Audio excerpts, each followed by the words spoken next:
Hello and welcome to yet another YouTube live stream. Let me know if the camera looks a bit dark. I'm not quite sure why it would. Let me go ahead and try to wipe it off real quick. Hopefully that looks good on the back end.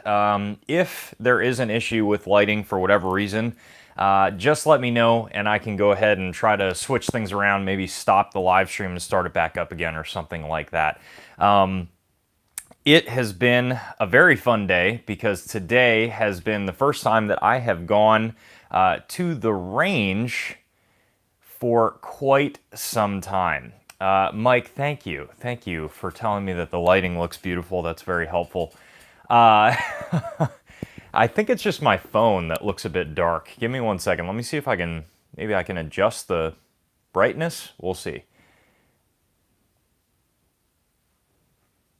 There we go. I don't know. Maybe that's better. Maybe it's not. For some reason, on my side of the camera here, everything is super dark and I can barely see comments, but we'll roll with it as long as it's looking good for you guys on the back end. You guys know how we roll at this point.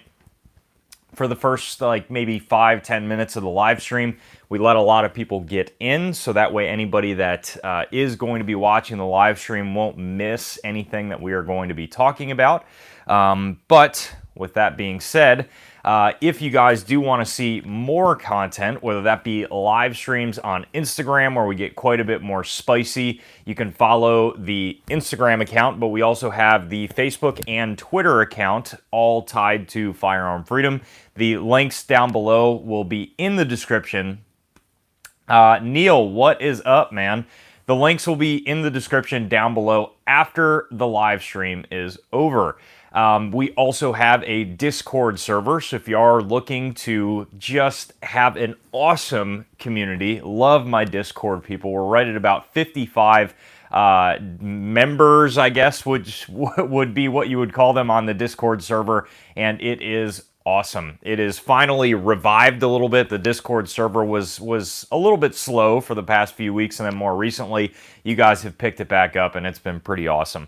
I always love in reading all of the comments. I actually sometimes will not respond, and sometimes I get a little bit of heat for that, but I always read every comment in the Discord. I always try to read it. If you guys do want to support the channel, whether that be through supporting it with buying some awesome merchandise, some Firearm Freedom merchandise, I do have a merchandise store that is live and has been for some time. You can get some awesome merchandise like this super comfy hoodie that I am wearing right now. Love putting on the hoodie when it starts getting a bit chilly and everything like that. If you are not a fan of merchandise, you can check out the Firearm Freedom Subscribe Star account. I don't post a lot on the Subscribe Star account. Those of you that do want to go to Subscribe Star, just realize that you're going to the Subscribe Star to basically donate and support to the channel. So don't go there expecting a ton of extra content. It is more so just a platform that if you guys do want to donate like an extra $1 a month or anything like that to the channel for the cause of Firearm Freedom, I would really appreciate that, and it really helps me out. I do post a new video every now and again on on the Subscribe Star, and it's just a way longer before I post another one compared to all my other social media accounts. Fit and Fire, what is up? My buddy put 8,000 rounds of mixed ammo on consignment at a local gun shop. It sold out in 6 days. He made $5,000. Wow, that sounds about right. And that's going to be what we're going to be talking about today, Nick.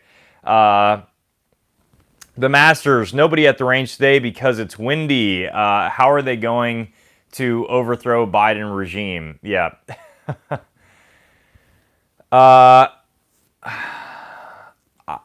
Yeah, so we're gonna, we got about 13 people in. We're at right at about 5 minutes. So guys, if I seem a little bit more tired and less energized, that would be because I had quite the morning at the range. We were doing quite a few cardio involved drills, shooting drills, And after a couple hours of that, my legs are shot, and my just overall self is just shot for the day. So that's why I seem a little bit lethargic.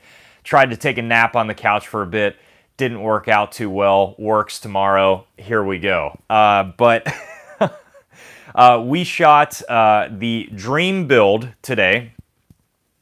So we shot the Dream build, and I had a very exciting day with the Dream build because I actually took the Dream build upper for half of the range day with it, and I really wanted to see how it would do under some stress. So I had at my disposal at the range today a machine gun lower, and I was able to slap on that machine gun lower to the Dream build upper and actually run the gun select fire for the second half of the range day, and I ran it select fire suppressed.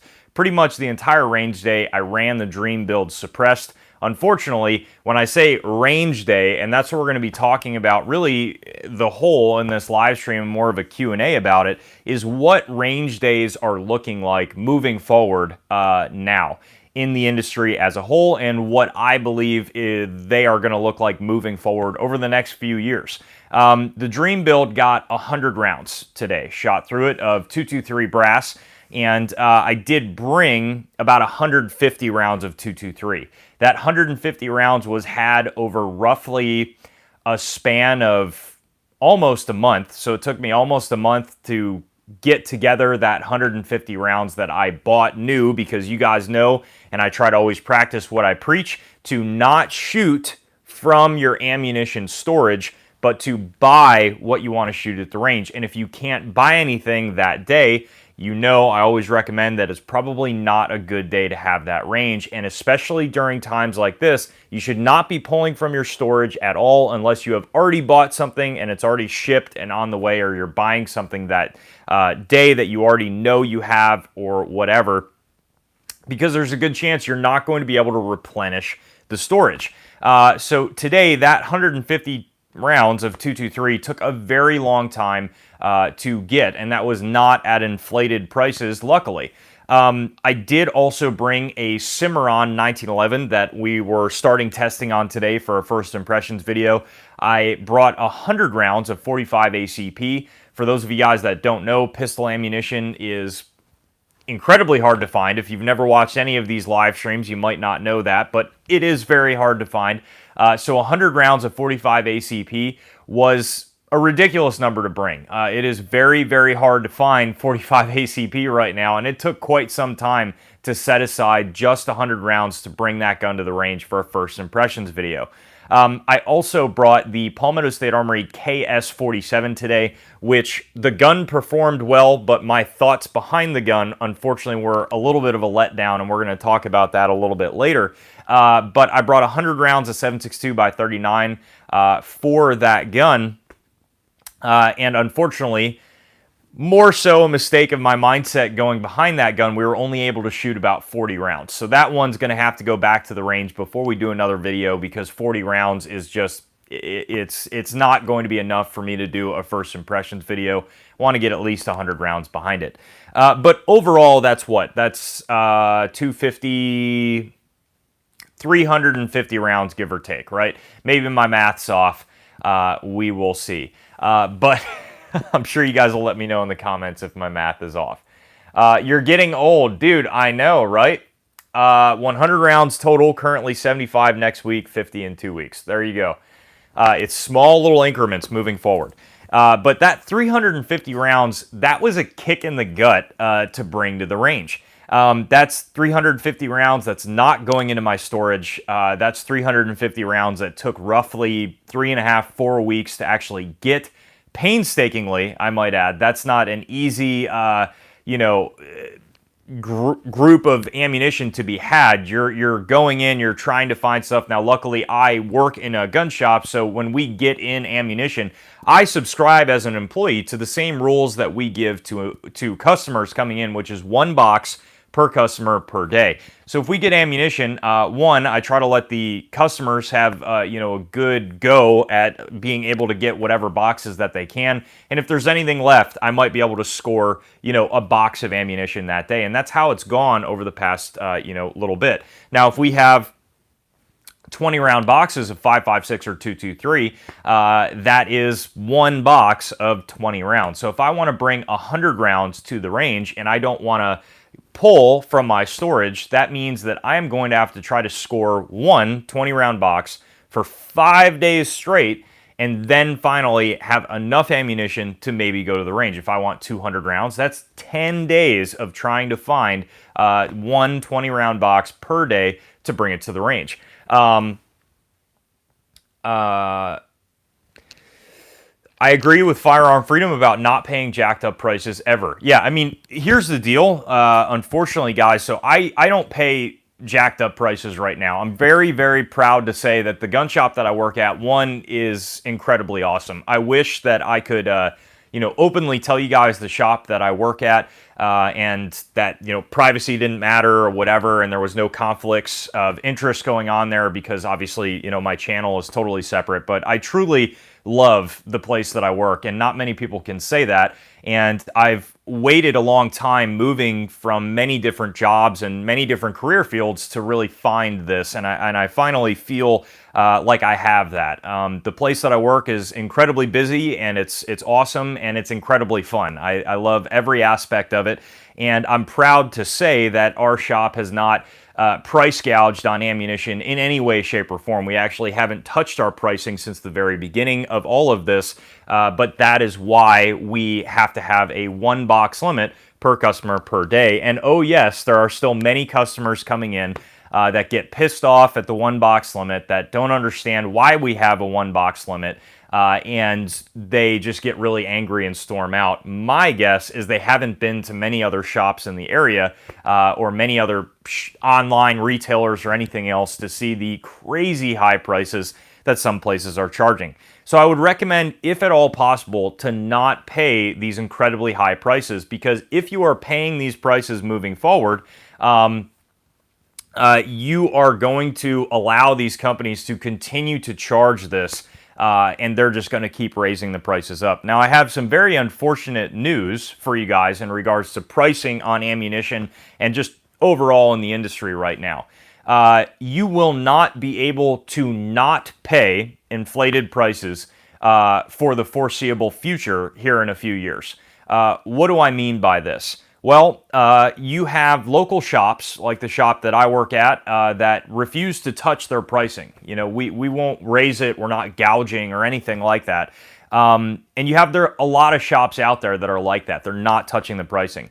What we've been seeing more recently in the way of distribution, and what is going to quickly trickle down to you folks that are watching this video right now and trickle down to your range days, and that's why I say, or I wrote the title of this live stream as it is that distribution is steadily raising their prices on ammunition.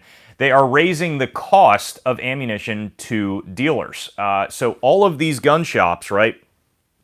We don't just, go in the back and poop out some ammunition and bring it to you on a silver platter saying, here is your wonderful ammunition. Believe it or not, it comes from distribution. Can you guys tell I'm tired? And when that distribution center, shows that something's available, you have a choice. You can either buy it at an inflated price, or you can not, and you can choose to not have the ammunition. And a lot of shops, unfortunately, are buying it at extremely inflated prices from distribution, and they're making this kind of weighing the pros and cons in their mind of, do we want to have ammunition on the shelf at a higher price, or do we want to not have any ammunition at all? Now, we've had some great success with a lot of different distributors out there of being able to score the small amount of ammunition that we can at a reduced cost, or I should say the normal cost. But what I'm here to tell you guys today is that normal cost at all distribution centers is steadily raising. We are seeing cost differences sometimes in the way of an increase of $6 to $7 for one box of ammunition in the cost to the shop. That means that when it comes down to you, the customer, you are buying that same box of ammunition that you may have bought for $14 or $15 for $18, $19, $20, $21 to just be able to outweigh the same cost that it was originally for the shop. So the shop is making the same amount of money that they originally did. And in fact, they're generally reducing their margin even more to not gouge the customer. So they're making even less money on that box of ammunition, but distribution is increasing the price dramatically. When you see a $4 to $5 to $6 increase in cost, that is a very big deal. And I'm able to see what costs were originally a year ago or the last time we got that ammunition in. And it is a very big difference compared to what we are seeing now. And guys, I got news for you. This is what you're going to see moving forward, and it's not going to stop. It's not going to stop anytime soon.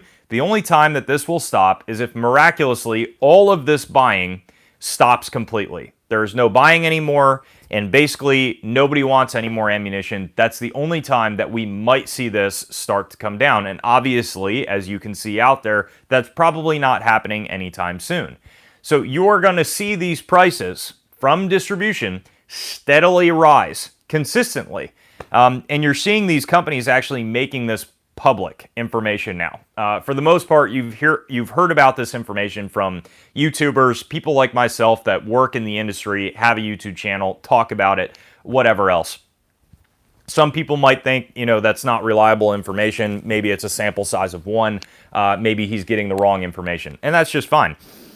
But more recently, Vista Outdoors, who owns many massive ammunition manufacturers within the firearms community, including CCI, Federal, Blazer, all of those ammunition companies, are currently looking at a $1 billion backlog of ammunition, and also a 1-year back order. Meaning, if a distributor orders one brand new box of ammunition from any of those manufacturers, which are a bulk of everything, it's going to take them 1 year to fill that order, and that order is going to be in the back of the line of people waiting already 1 year to get that ammunition. Mind you, that's right now.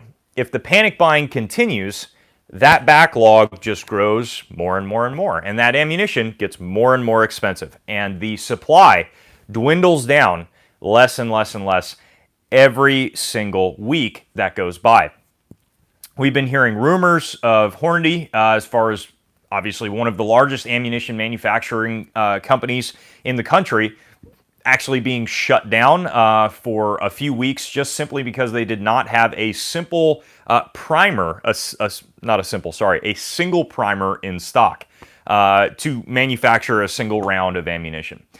So when you have these companies, these mega million-dollar ammunition companies that are not able to continue on producing just simply because they cannot have the raw material thanks to our ridiculous EPA regulations as far as lead smelting here in the United States, that is a very, very bad thing. And on top of that, when you add in panic buying, it is the perfect storm, as we've been talking about for many, many live streams now. So range days moving forward, 350 rounds is going to be a very, very hefty and expensive bill that you're going to have for a range day. The days of going to the range and shooting 500 rounds, 1,000 rounds of 9mm, bringing a bunch of 22 long rifle, those days, quite frankly, are over.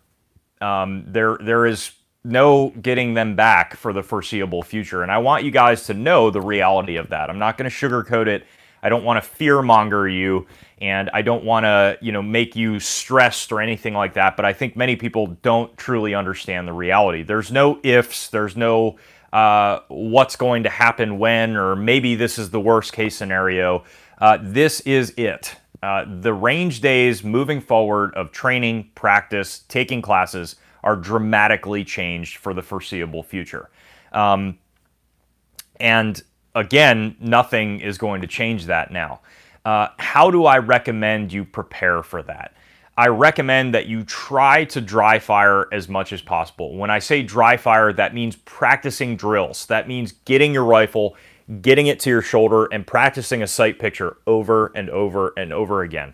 That might mean getting something in regards to airsoft or something like that that at least shoots a projectile so that you can get the idea of where that shot is actually landing on target for just a little bit better dry fire training. Getting dry fire systems that are out there. There's like little laser bullets that you can get. There is the Manus X dry fire system. I've done a video on that on the channel. And there's a lot of different things like that out there. I think moving forward, doing that as much as possible is going to be the best thing that you can do.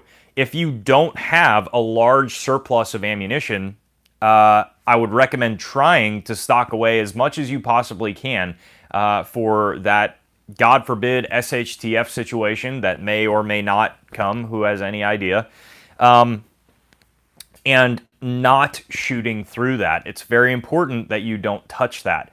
Here's the thing. There's a lot of people sitting right now feeling real cocky because they have 5,000, 10,000 rounds of 9mm or 20,000 rounds of 5.56 or whatever else. And they're super cocky, and they have a right to be. That's a lot of ammunition, and they did a really good job stocking up over the years. And they're not changing, their range day schedule. They're continuing to train at a high volume. They're continuing to shoot the same number of rounds that they're shooting monthly, and more power to them. They can. But I think a lot of people out there don't fully understand how quickly you dwindle down that ammunition when we are in a situation like this. I mean, how easy is it to go through 20,000 rounds over the course of 4 years? 4 years, 5 years, 6 years of it not getting any better. That's what I think, especially those people that have a lot of ammunition, haven't quite grasped just yet. Now, if they draw back and don't shoot as much, that's a totally different story.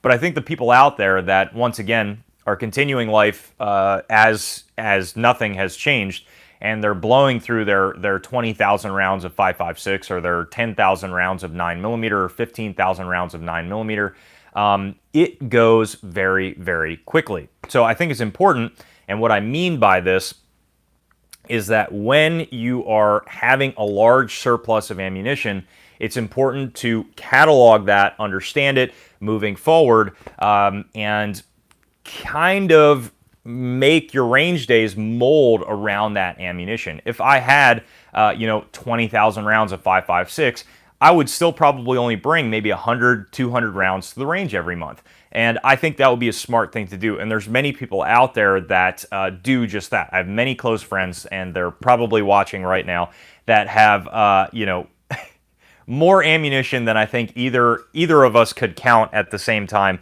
And they did that stocking up, getting ready for the future, and they also are able to look at that and look at range days effectively. You have a lot of people out there that are kind of idiots about it, and they don't look at range days effectively. They don't understand how much ammunition they have, and they just blow it all within a month, and then they don't realize what to do afterwards. And that's kind of what ends up happening. And we get a lot of people in the gun shop that have like 2,000 rounds of 9mm, and they think that's a large surplus.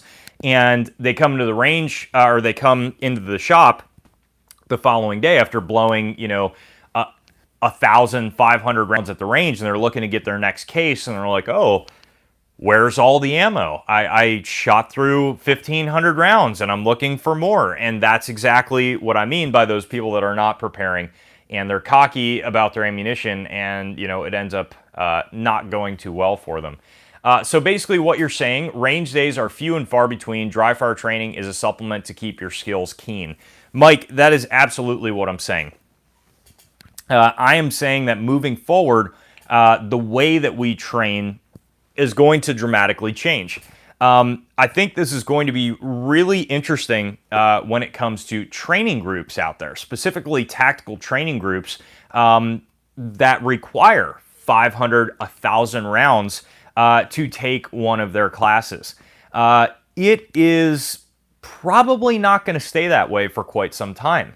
I don't foresee them continuing a large amount of people attending these classes when the requirement is 500 or 1,000 rounds to complete 1 day of training, and it's a 3-day course.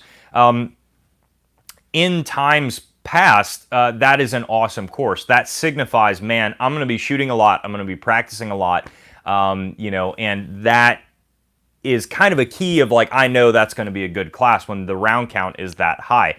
We kind of thought of classes that have like a 50 round, you know, allotment required to take the class as being not the best, right?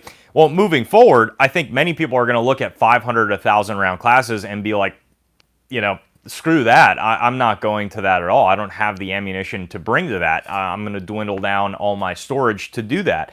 So I think we're going to see a change in the way that these instructors run their classes. I don't know if that's going to stay the same forever. I don't know if there is going to be the change. But I think that's coming as well.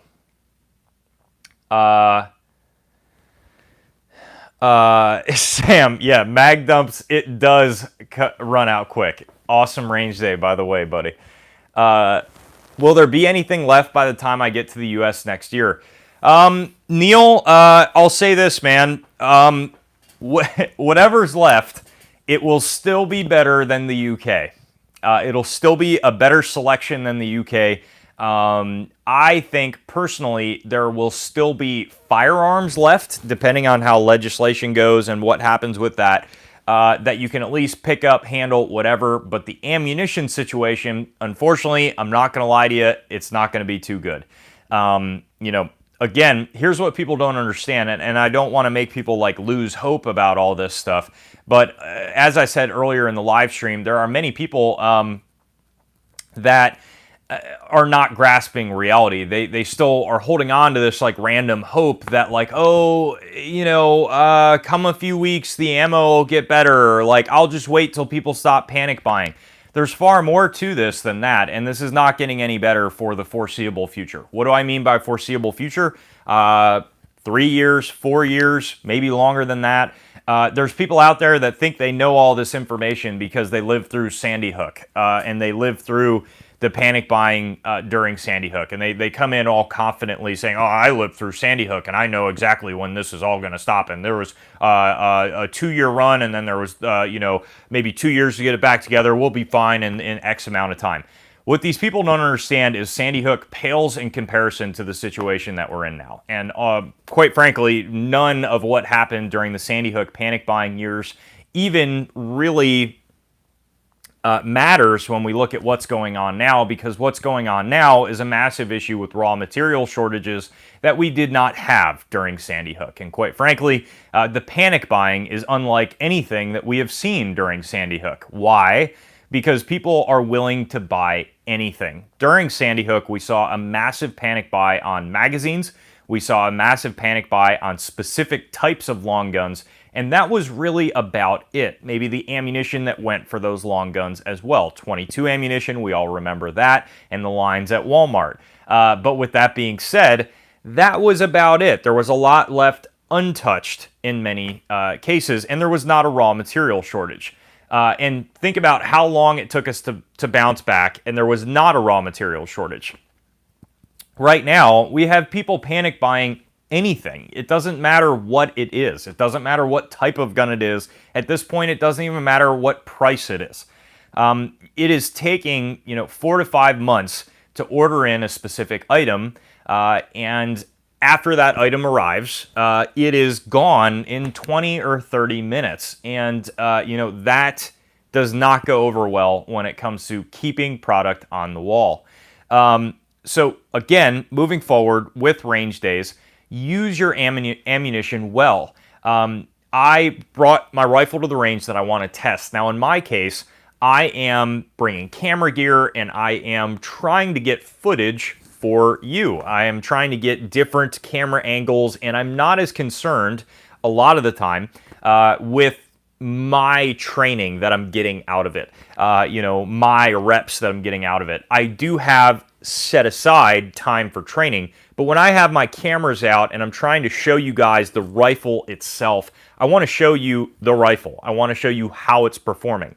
I want to show you the accuracy on paper. So if I have to do something a little bit more non-conventional to get a really good angle on the way that the rifle is functioning, I might have to do that. And I'm going to have to schedule my trigger time around that. Now, with that being said, if you are going to the range and you're not a firearm review YouTube channel, you may find that drills are exactly what you need. There's a lot of drills out there that you can do a lot of cardiovascular stuff with it. If you don't have the ability to turn around 360 degrees in your range, you can do side-to-side cardiovascular drills. You can do increments moving forward 10 yards at a time, sprinting past, 10 yards sprint, 10 yards sprint. You can do a lot of these things that will get your heart rate up and make those shots in training really, really, really count. And that's what you're going to have to do, guys. Do not go to the range, load up, a bunch of mags and just dump it and try to expect some training out of it, because you're going to burn through that ammo in maybe 10 minutes, and that's going to be it. That's going to be it. Unless you're trying to see how a gun performs, i.e. trying to review it on a YouTube channel and you're really trying to burn it up, and again, you just want to see if the gun's reliable or not. If you're trying to get the most out of your training, I would recommend bringing a box 50. Sometimes you might even load 1 or 2 rounds in the magazine, load up a bunch of mags, practice reloads. 2 rounds, reload, 2 rounds, reload, whatever else, and make that ammunition count. And this is what range days are going to look like moving forward.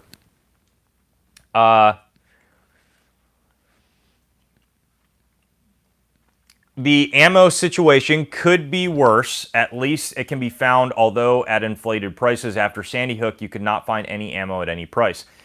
Nick, it really depends on what you're looking for.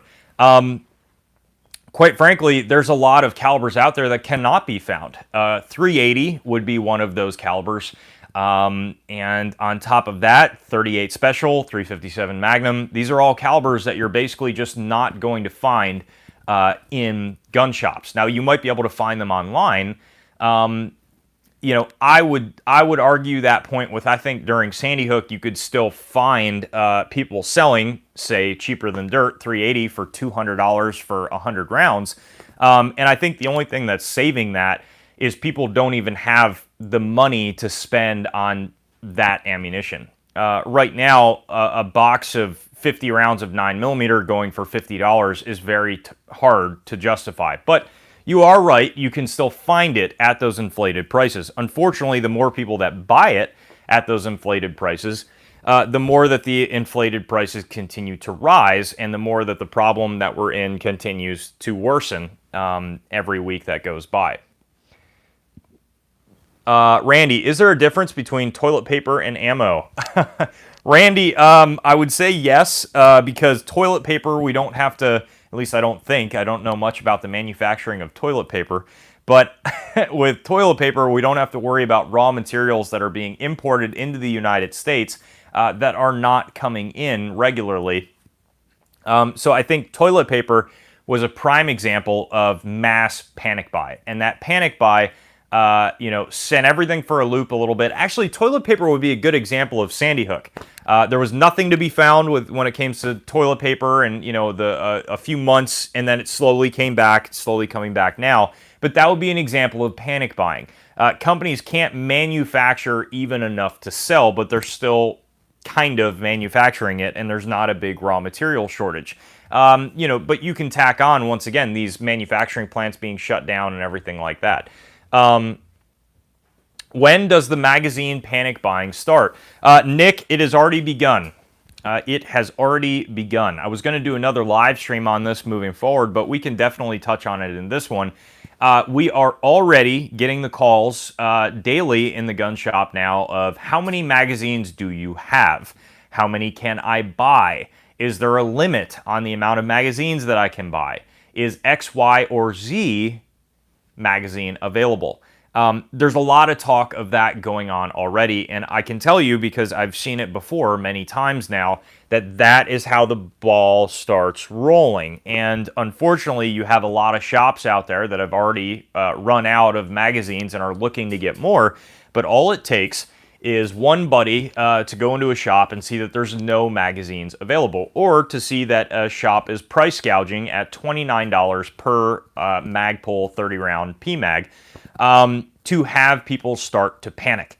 And when they start to panic, they start to panic buy, and they come in and they want to buy every magazine that is available. Sam,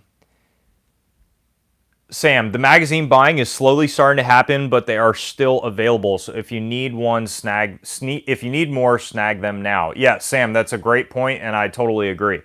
Nick, what do you think Black Friday gun deals will look like this year? Nick, that's a great question. I don't foresee anybody really running sales when it comes to local gun shops. There's nothing left to sell, quite frankly. If a shop got really, really lucky and, they got a large shipment of guns, maybe.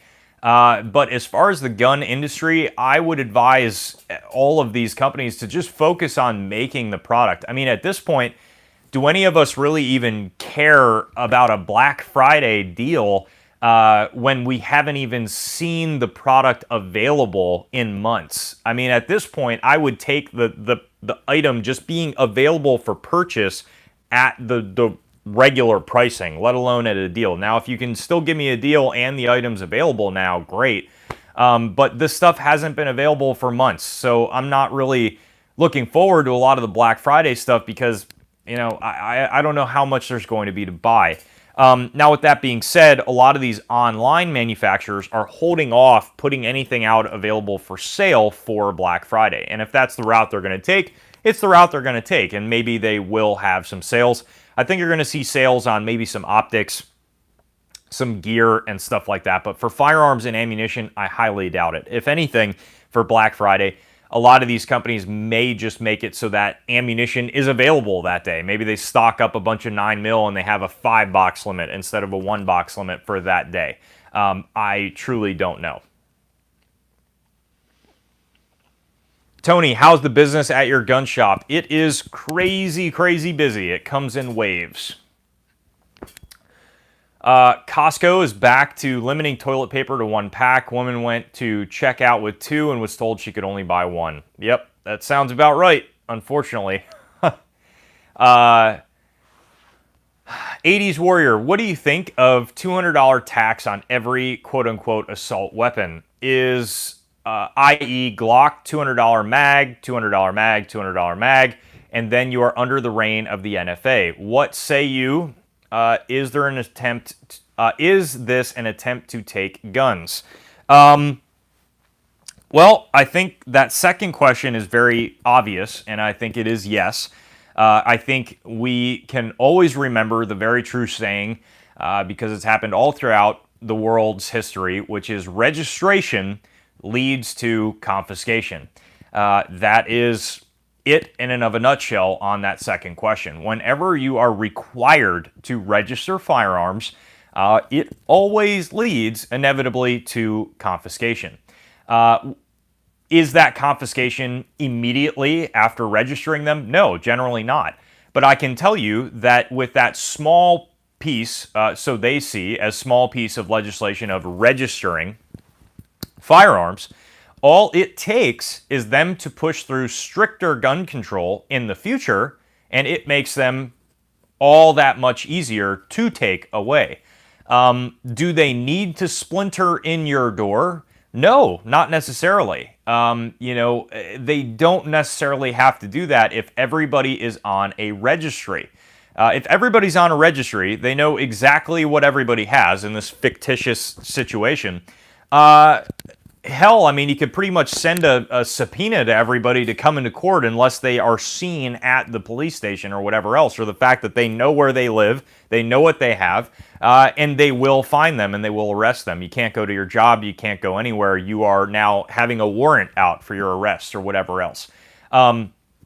And that is exactly what we're going to see. So if they say this is not a scheme of confiscation now, that's just fine. It will be a scheme of confiscation in the future at some point. And that's just the way it's going to go. As far as magazines being effectively put on the NFA, I don't know how they would legally even make that possible, considering that all of these items would actually then need to have a serial number, and they're not firearms in any way, shape, or form, and I would think it's going to be very hard for them to legislatively put magazines on those items. Can they? I don't know. I'm sure they're going to bend everything exactly the way that they're gonna, but I have no idea. Now, if they put a $200 tax on each magazine, which they very well could, I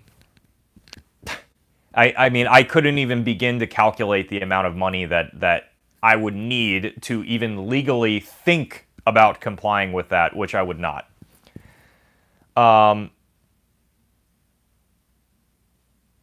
So in effect, your first question there, 80s Warrior, what do I think of that? I think it is a gross infringement on all of our rights. I think more people should be enraged. I think we have been trampled on as gun owners for this country's entire modern history. I think we lost our firearms rights many decades ago, and I think we are holding on to a shred, a little tiny string that is simply hope that somebody else is going to save us. Hope that somehow these disgustingly corrupt politicians will turn and hand us our rights back, which, quite frankly, I don't think will ever happen. I think we just hope and plead that no more will be taken. That if we just comply one more time, maybe we'll get back something that was already taken from us. If we just give one more inch, maybe they won't push us back a foot and spit on our face. We get very spicy on the Instagram in regards to politics and everything like that. So I'll just leave it at that. But I disagree with it entirely. I think the NFA in and of itself should not exist in the first place. And I think most of the people walking around in everyday life have absolutely no idea how a firearm operates, have absolutely no idea what is happening in regards to legislation, and are completely and totally ignorant to every single fact that's out there. Fact in our history, fact with how this operates, fact with what this legislation actually means to law-abiding citizens, and fact with the decisions that we have to make as gun owners moving forward. So hopefully, 80s Warrior, that answered your question.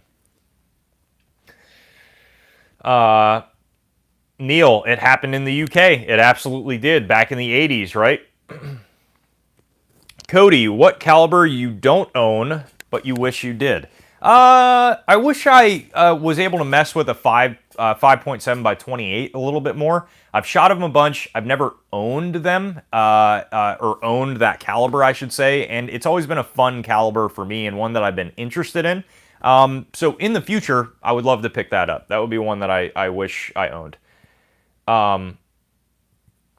Neil, registration of firearms simply made it possible to keep them in the late 80s and 90s in the UK.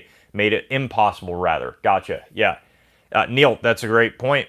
And I think we're going down that same road. Would you register your guns? Well, I'll put it this way. Hopefully you guys could get my answer to that question from my rhetoric of these live streams. But I think it's foolish to talk about stuff like that openly, because all of this stuff is being monitored. Everything that we are on is probably being watched. So I will leave that to you. I'm sure you can guess what I would do in that situation and what I would not do, but I choose to not openly talk about that stuff because I think it just ultimately shoots yourself in the foot when this stuff gets really, really bad. So you'll never hear me openly answering that question, but hopefully you guys can choose from my rhetoric exactly what I think about that. And I would encourage all of you that to understand how unconstitutional all this stuff is, to understand how unconstitutional the NFA is and everything like that. But I would urge you to keep your overall thoughts of what you're going to do private to yourself and not spread on the internet, or maybe talk to your friend groups about it, but again, not spread it on the internet. I mean, I've had people that are in the comment section that are talking about their illegal SBR that they just manufactured and how they don't care and, F the crown and everything like that. And, when I see those comments, I'm like, brother, more power to you. That is awesome. And, you're living that real patriot life. But what I would recommend to you is maybe not say that openly on the internet, because you're just shooting yourself in the foot. Unless you're ready for that to happen, that would probably be not the best thing to just spout out and stay. So again, hopefully that answered your question in a way. I'm sure many of you guys can understand. Neil, don't comply. If you do, you will lose a lot. Yes. How will they enforce 80% lowers? They can't enforce them. Will they be grandfathered in somehow? They can enforce them. They'll probably just make it illegal to have one, to make one. That's what they will probably do. They will try to say that, hey, although since the inception of this country, you've been able to manufacture your own firearms, all of a sudden that is illegal. Guys, we're not dealing, we're talking here utilizing logic, and these people do not utilize logic. These people push through this legislation however they see fit. They don't care. They don't care. They don't care how they can enforce it.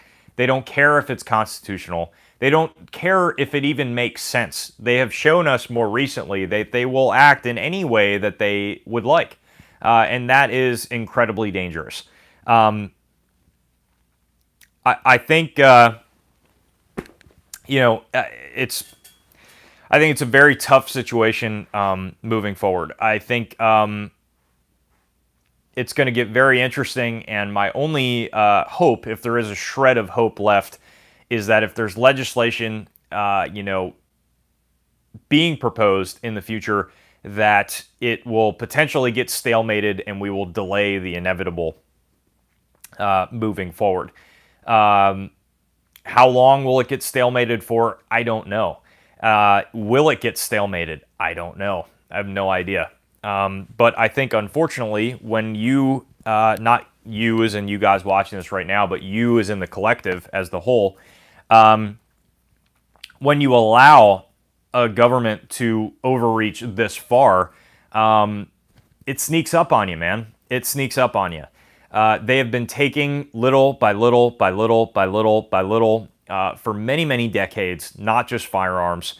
And unfortunately, they do it so well. They do it so ingeniously that by the time you get fed up enough that you're really, really done, and collectively as a whole, you try to make a change to it, there's effectively nothing left to be done because they've taken everything at that point. They know everything and they have taken everything. That is how every tyrannical government has taken authoritarian power all throughout history, and you can look at it, and we are living it right now. We are living it right now. And many people, don't want to know that. They don't really like thinking about the legislative process that we're in right now not being as effective, not being really for the people. I mean, many people can't, their brain can't, go there, But when it goes there, I think you can finally start understanding how bad the situation is, and how something really needs to be, changed in the way that everything is run. So, again, I'm going to skim over politics always here on the YouTube live streams. I know we went into it pretty deep there for a little bit, but I want to reserve that for the Instagram live streams because that's really where it hits home for a lot of people.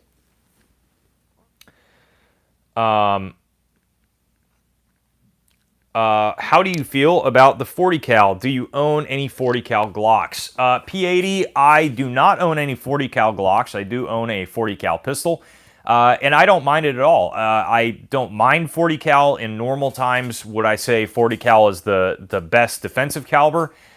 Maybe not. I carry a 9mm. I prefer the 9mm just to be able to get a little bit more rounds in my magazines. But other than that, 40 cal is not too bad. Unfortunately, although 40 cal was available, it has quickly gone the route of becoming unavailable when we're looking online and stuff like that, and prices are continuing to rise. But I will tell you guys that out of all the handgun calibers that we have received in over the past few weeks to sell to people, 40 and 45 have been the steadiest flow of ammunition.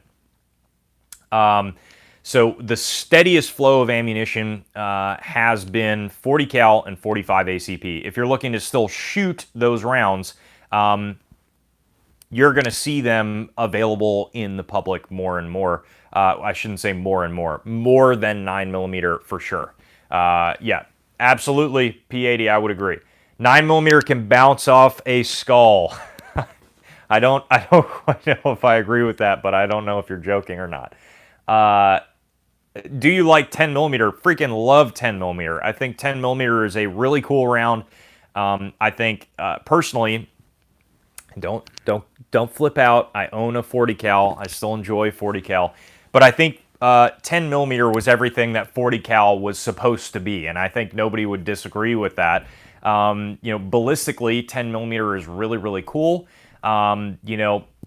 Again, I would still prefer a 9mm. Where I think 10mm shines is predator protection. If you're looking to have a gun up with you in a cabin, have a gun out hiking with you, and you're really worried about some big game coming up on you, some big predators, 10mm, some buffalo boar 10mm, whatever else, it is a phenomenal round for that. It is used in many places that you can use semi-automatic handguns for hunting as a hunting pistol as well.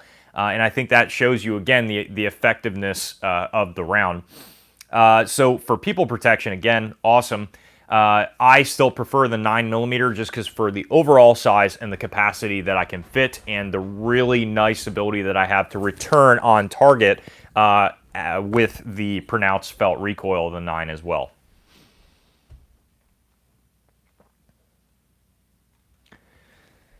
$9mm around here is up to $40 a box. Yep, I'm seeing that as well, unfortunately. What do you think about Colt AR-15s? Great question. I would not buy one recently, personally. That's just me. I think Colt doesn't really newly produce AR-15s at this point, but I think a newly made Colt, like a 6920 or something like that, is vastly overrated, and they really harp on the name. Is it a good gun? Yes. Is it worth $900 to $1,000 compared to like an M&P Sport or a Ruger AR-556? No, it's not. I have people still coming into the shop today, and they're saying, do you have any Colt ARs? And I'm like, well, no, I don't have a single AR on the wall. That's quite how bad it is now. And they're like, oh, I'll only buy a Colt. So I don't own an AR-15, but my buddy that was a sheriff 20 years ago told me to only buy a Colt. So I'll only buy a Colt right now. Guys, 20 or 30 years ago, a Colt AR-15 was kind of the biggest and baddest, out there. For the most part, there's some debate in that. And when you're looking at a retro Colt, an old school, real Colt, good rifle, yeah, those are sick, man. I love those. I would love to collect a bunch more if I could afford it. And they make good guns. Modern Colt, they harp a lot on the name. They don't really react well with the civilian world. They use their military contracts or their old military contracts as kind of a crutch to push through their brand. So I think many people still just devout everything that they have to Colt, and I don't think that's necessarily wise. If the price point came down on their newly manufactured guns, I think they would be a bit better. But for the people that are searching far and wide to find a Colt 6920 at like $1,700 when it's basically the exact same thing as a Smith & Wesson Sport 2 or a Ruger AR-556, you blow my mind. I don't understand. I would agree. I think FN is way better than Colt for barrels and everything like that, and quite frankly, they're less expensive most of the time. Firearm Freedom, do you wish that Americans could get that get the Norinco Type 81? I wish Americans could. Yeah, I think I really wish we could get more Norincos here in the United States. It's kind of funny because Norincos in most other countries, Canada and everything else, are kind of considered like not the best guns. Obviously, they're kind of crappy in a lot of regard. But here in the U.S., they're incredibly collectible most of the time because they were banned from imports some time ago. But yes, I do wish we could get many more guns than the Norinco Type 81, but the Norinco Type 81 as well.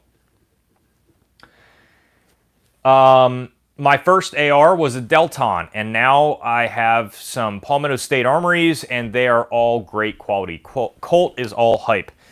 Yeah, and you know, here's the thing, guys. Again, don't get me wrong; they're good rifles. I'm not saying they're bad rifles. I'm just saying that you are literally paying all for the name of Colt. That's what you're paying for. You know, that is what it is. Bayou, I hope I'm saying your name right. I feel like I'm not, but would you ever do a gun collection video? No. I would not. I don't care how many subscribers I have or how many people would want to see it. I just wouldn't. Can you guys, you know, probably assume by all of my videos, you know, what guns I might have, what guns I might not be. It's Bo. It's spelled different. Gotcha. Bo. Well, Bo. So no, I wouldn't. And here's why. You guys can see a lot of the guns that I have personally in my collection from my videos here on YouTube, because these are all my guns that I show you guys here on these tabletop videos and everything else. I try to keep as much of a shred of privacy as I possibly can here on the channel. Does it matter? Could somebody find out all of my information regardless? Probably find out all the guns that I own and everything like that? Yes. But I don't think that that should stop me from trying to keep the privacy. And that's the exact same reason why I don't tell you guys the gun shop that I work at. I don't show you guys my safes, where my safes are placed in the home and everything like that. And also why I don't show you guys the entire collection. You know, if you are very close friends with me, you might be able to see, if you come over for some awesome bonfires sometimes, you might be able to see the collection, but that's about it for the most part. Guys, a lot of people don't understand that there's a lot of people out there that watch, you know, social media videos, whatever, that are either crazy or they have really bad intentions, and if they are able to see what you have, where you have it stored, they can really plot a lot of stuff about you. If you're posting stories on social media exactly where you are at exactly that time, every single time, every day, it's really easy for somebody to just map out your entire existence and plot something around you. It amazes me how many YouTubers out there, gun YouTubers, just don't really get that. They're posting where their safes are, what safes they have, how many they are, you know, their safes are in their house, and how many guns they have, and what they do, and where they are, what city they're in. This is all crazy to me, and I just don't subscribe to that. So hopefully you guys understand. It is not at all, I would love to show you guys my collection. It is not at all that I don't want to. It's just privacy, basically. Safety first, exactly. Ravi, good evening to you as well. Unfortunately, you're coming right at the end, but you will be able to watch it afterwards. Guys, we're at 58 minutes and 30 seconds. I am beat. So tired. If you want to see some awesome shooting content from earlier today, you should head over to my Instagram account or the Discord server, because we posted on there. So yes, I'm going to end this live stream now. A lot of work to do tomorrow, hopefully editing some videos to finally get some tabletop videos out for you guys.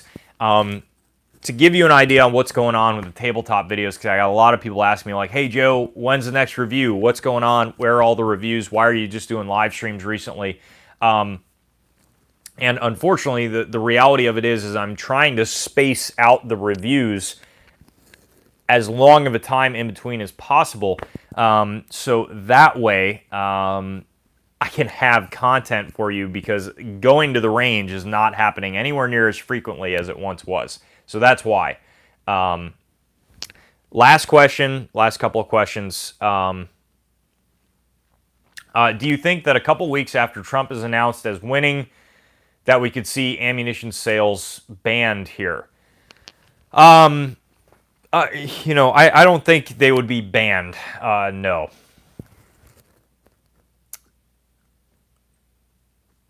Should I ask my sheriff if he will follow unjust laws? Oliver, you can. Unfortunately, a lot of these folks, these laws are passed ingeniously.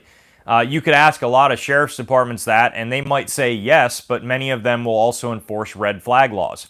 All it takes is for their higher up to say, hey, somebody is a danger to society. We got to go take their guns. And immediately that sheriff all of a sudden has a change of heart, and they say, well, this person's a danger to society. I'm going to go take their guns. So that same sheriff that says, I would never enforce unconstitutional laws, immediately enforces red flag laws. So if all of a sudden a law is passed that says, hey, all these people are a danger to society, we got to go take their guns. Unfortunately, most of the time, a lot of these sheriffs, I've talked to a couple of them that even don't agree with, red flag laws, yet they're still serving red flag law warrants. I think at this point, we're far past that. There's a lot of law enforcement officers that are enforcing, unfortunately, unconstitutional gun laws, red flag laws all over the country right now, and taking people's guns.